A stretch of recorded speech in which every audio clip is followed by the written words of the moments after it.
বৈষম্য বিরোধী ছাত্র আন্দোলনের অফিস যেন টর্চার সেল। দেশ টিভিতে প্রচারিত এই সংবাদের প্রতিবাদে বৃহস্পতিবার সকালে রিপোর্টার্স ইউনিটিতে সংবাদ সম্মেলন করেন অভিযুক্ত নেতারা।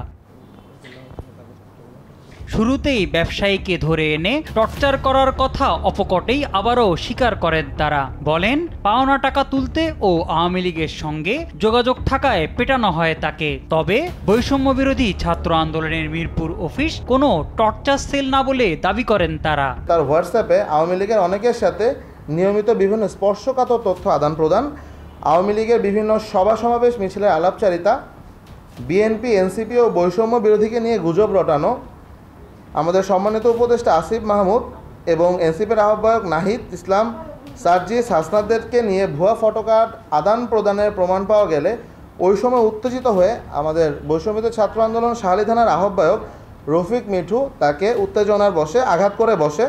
পরবর্তীতে দুই পক্ষকে নিয়ে বসে আমরা আলোচনা করে পুরো বিষয়টিকে সমাধান করি এবং রফিক মিঠু তাজের নানার কাছে তার কৃতকর্মের জন্য ওনার কাছে ক্ষমা প্রার্থনা করে। আপনারা যে টর্চার সেল জিনিসটা আসলে ইউজ করছেন, মানে টর্চার সেল ওয়ার্ডটার সাথে আসলে এই জিনিসটা মধ্যে অনেক মানে বিস্তার একটা ফারাক থাকে। এনসিপির আহ্বায়ক নাহিদ ইসলামের সঙ্গে তোলা ছবি দেখিয়ে প্রভাব বিস্তারের বিষয়টিও অস্বীকার করেন তারা।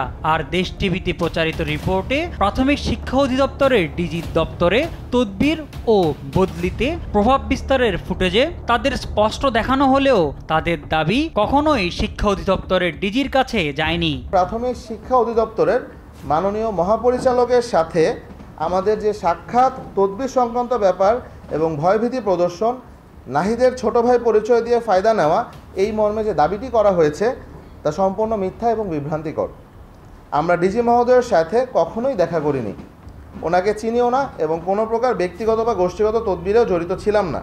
বসতবাড়িতে হামলা ও লুটের বিষয়ে তারা দাবি করেন, হামলা ও লুট প্রতিহত করতে সেখানে গিয়েছিলেন। তবে কাদের হামলা প্রতিহত করেছেন সে প্রশ্নের জবাব দিতে পারেননি অভিযুক্ত নেতারা। অন্যান্য নেতৃবৃন্দ সহ আমরা ঘটনাস্থলে যাই যেন মিরপুরে কোনোরূপ বিশৃঙ্খলা ওই রাত্রে সৃষ্টি না হয়।